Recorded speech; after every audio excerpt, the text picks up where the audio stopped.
tasbih ada di badannya, malaikat Allah Ta'ala yang di langit semuanya memintakan kepada Allah supaya dosa-dosa orang itu dihapuskan. Jadi kira-kira anak-anak tuh semua jangan ada nang kada bisi tasbih. Jangan tasbih nang di dada itu aja 2 biji. Lawan nang di patangahan tasbihnya sebiji. Ada kalau di patangahan sebiji nang mencingil kah? Dengar kah? Jadi ikam bisa tasbih berapa? Hah? 3 bujur sudah 100. Kalau abah bisa tasbih 2. Nah, terbanyak ikam bisa. Marilah tasbih sama-sama kita praktek supaya mencelang. Andai kata tasbih itu nang 33 kah, nang 100 kah lawan kepalanya ada di badan kita, senantiasa malaikat mintakan ampun kepada Allah Subhanahu wa Ta'ala atas dosa-dosa kita. Walaupun kada diketek lawan tangan, asal ada di kantong. Ini barataan membawa jauh tasbih. Sepale. Lain nang 3 tadi lain.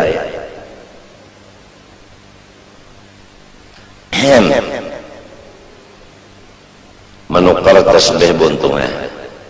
Nang murah-murah aja, jangan nang larang-larang. Asal ada bisi. Apalagi kalau bisa mengambil ijazah tasbih lawan guru itu mengambil ijazah lawan gurunya sampai kepada Sayyidina Muhammad SAW, yang diantara fadilatnya ijazah tasbih itu masuk surga bi ghairi hisab. Limbah bangun dari kubur tengah dari dalam surganya aja. Kada tahu bapanas di padang mahsyar, kada tahu betiti siratal mustaqim, kada tahu betimbang, kada tahu berhisab. Pokoknya bangun di kubur ada di surga. Nah, itulah ijazah tasbih. Satu lagi ijazah bersalaman.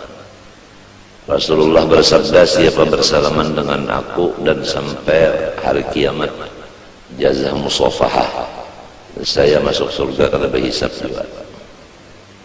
Ada lagi yang semacamnya berasuk tangan, kalau bersalaman minta, berasuk tangan minta.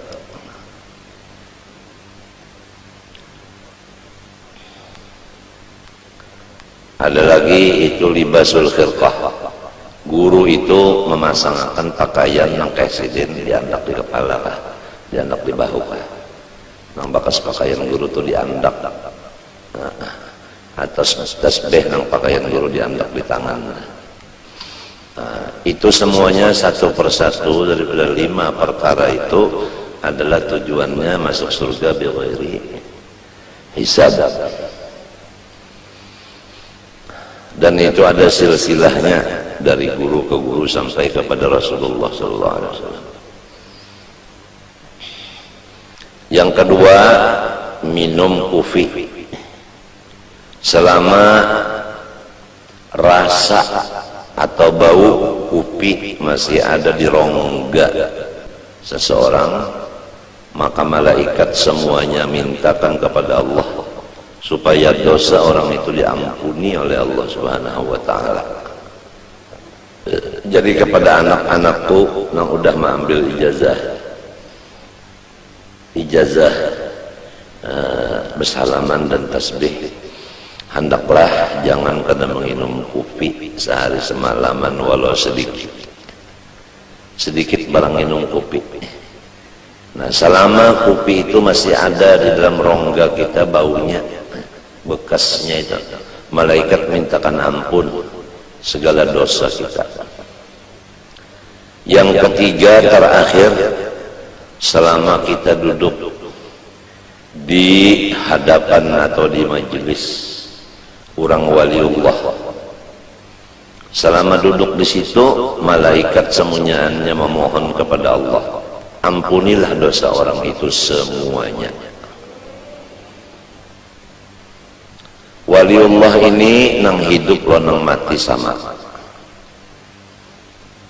nang sudah dikubur atau nang belum dikubur. Cuma anunya bedanya, kalau nang dikubur kita kada kawa pander lagi, dan kita kada kawa melihat lagi lawan sidin, dan kita kada kawa lagi bahasa salaman lawan sidin. Sidin sudah dalam kubur, ya Allah. Kalau nang masih hidup kawa bahasa salaman lawan sidin, kawa melihat lawan sidin. Apabila sidin melihat kita atau kita melihat sidin, ada disebutkan di dalam riwayat kita, inna lillahi rijalan man nadha ilaihim nadratan sa'ida sa'adatan la yashqa ba'da abada. Ada satu riwayat, man nadharu ilaihi nadratan sa'ida sa'adatan la yashqa ba'daha abada. Bahwasanya wali-wali Allah Ta'ala itu apabila melihat akan seseorang dengan mata beliau, orang yang dilihat beliau itu untung selama-lamanya. Atau beliau kada melihati, tapi kita nang melihat non beliau, nang ada cengang ya kita lawan sidin minta, maka si kita ini ditulis untung dunia akhirat. Lamun sidin melihat lawan kita, kita melihat lawan sidin, luar biasa. Nah, inilah hidup kita siang malam ini. Pertama, menuntut ilmu nang mengakibatkan kita ini sehari demi sehari bertambah untung. Jangan sehari-sehari bertambah rugi. Menggunakan mata, menggunakan muntung, menggunakan awak. Awak duduk di majelis waliullah, mata memandang waliullah, tangan bersalaman lawan waliullah, di awak ada tasbih. Sudah rancak kita mendengar apabila orang duduk di majelis waliullah, sama ada nang hidup maupun nang mati, duduknya itu sekadar memecah intalu sebiji, intalu mantah. Intalu mantah itu ambil sebiji, diketek lawan tangan pecah. Duduknya di majelis wali sekadar itu aja, satu mat mana. Maka pahalanya kita duduk satu mat itu lebih banyak daripada mulai keluar di parut beribadat siang malam non stop sampai mati. Misalnya ada seseorang namanya Abdullah, dia duduk di majelis wali sekadar memecah intalu sebiji. Ada seseorang namanya Abdurrahman, mulai keluar di parut langsung beribadat siang dan malam, umurnya 100. Kada sing ampihan beribadat 100 tahun mati. Maka Abdullah itulah yang paling sugih pahala daripada Abdurrahman tadi. Nah, itulah artinya cara orang mencari keuntungan hidup. Ma'andak akan burit duduk di majelis waliullah, sekadar memecah intalu sebiji. Kalau duduknya seperempat jam memecah intalu berapa biji? Coba bayangkan, kali akan aja untung benar. Cuma kalau orang munafik duduk di majelis wali itu sama dengan burung duduk di dalam sangkar. Dia berpikir hendak keluar daripada sangkar itu. rasa kada nyaman di dalam sangkar, dia lengah daripada Allah, dia duduk bukan di majelis wali, dia kada bisi tasbih, dia membuang-buang waktu, mata kada melihat kepada orang soleh, telinga kada mendengar kata-kata orang soleh, tangan kada bersalaman lawan orang soleh, beelang bukan ke tempat orang soleh. Jadi salah inya juga kada menggunakan awaknya kepada yang semestinya. Jelas saja sudah. Fa inna lahu ma'isyatan dhanka, diberi hidupnya itu susah. Selain daripada di dunia susah. Wa nahsyuruhu yaumal qiyamati a'ma. Dia bangun dari kubur ke padang mahsyar di dalam keadaan buta matanya. Kada gampangan orang buta berjalan mulai dikubur ke padang mahsyar, tahantup-hantup. Lalu berpanggil lawan Tuhan, Rabbi lima hasyartani a'ma wa qad kuntu basira. Ulun di dunia ya Allah melihat saja mata, kenapa liba bangun di kubur ini picak? Ujar Tuhan, sudah berapa pelajaran-pelajaran disampaikan guru-guru agama, tapi ikam kada mau mendengar. Ada juga yang mendengar kada maasik, kada menurut, kada memakai. Jadi walau umpat mendengar tapi kada maasik, kada menurut, sama aja lawan nang kada mendengar juga. Hidupnya susah, kena bangun di kubur menuju padang mahsyar itu picak. Wa kadzalikal yauma tunsa. Karena demikianlah pada hari kiamat ini engkau tidak dilayani sama sekali, dibiarkan sama sekali oleh Tuhan. Ya Allah kasihan. Jadi anak-anakku semua, taubatlah kita daripada segala kesalahan yang sudah lewat. Janganlah berjalan kecuali ke tempat orang soleh. Jangan bakawan kecuali orang yang soleh. Jangan melihat kecuali kepada orang soleh. Jangan ziarah kecuali ke rumah orang soleh. Dan jangan kada bisi tasbih. Dan sehari semalaman jangan kada minum kopi walau sedikit. Di samping itu apa-apa amalan yang diberi sudah oleh Abah dipakai. Di antaranya tarekat samaniyah diamalkan saban subuh lawan saban maghrib atau mbah asar. La ilaha illallah 166 kali. Allah 66 kali. Hu 77 kali. Aba ulangi, la ilaha illallah 166 kali.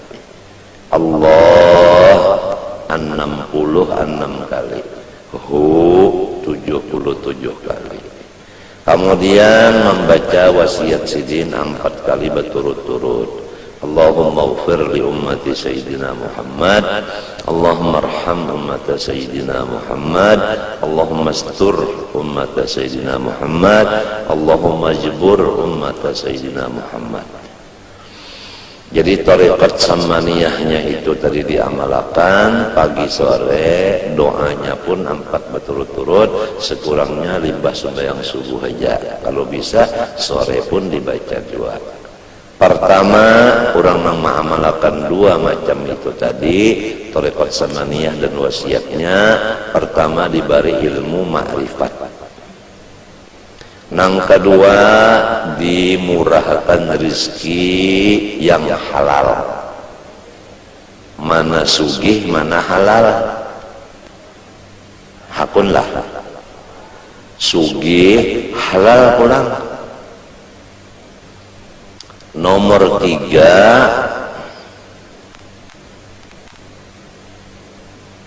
ditulis jumlah wali kutub.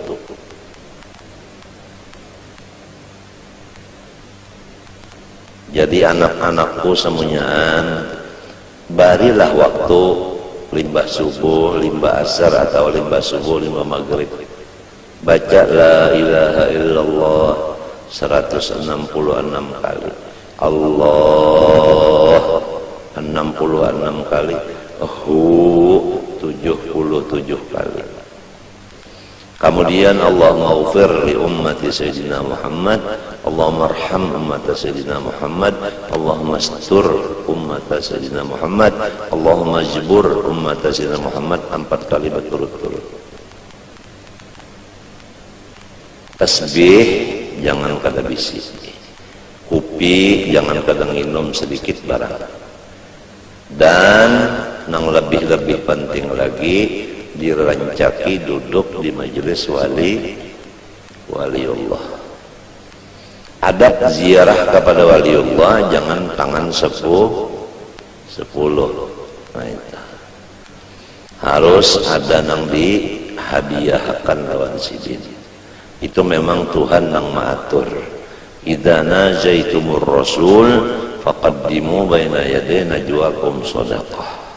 Bukan waliullah itu meminta akan hadiah, sama sekali tiada. Tapi Tuhan mengatur kita adabnya kalau hendak baelang babawaan. Jangan tangan 10. Ya ayyuhalladzina amanu idza najaitumur rasula faqaddimu baina yaday najwakum shadaqah. Nah, itu artinya membawa hadiah. Itulah peraturannya orang ziarah. Kalau di sana ada wasiat, bacalah wasiatnya. Hanya kita meminta kepada Allah dengan berkat sidin. Jangan meminta lawan walinya, minta lawan Allah. Bertawassul dengan berkat wali itu. Itu caranya meminta kepada Allah dengan berkat waliullah yang dielangin ini. Maka itu caranya. Nah, mudah-mudahan ikam sudah abad jelaskan, paham dan mengerti, dan mudah-mudahan Allah memberi taufik kita kawal memakainya. Sehingga abah dan anak-anak abah berataan menuju kepada tambahan untung hidup kita. Jangan seperti yang dahulu adalah tambahan rugi saban hari.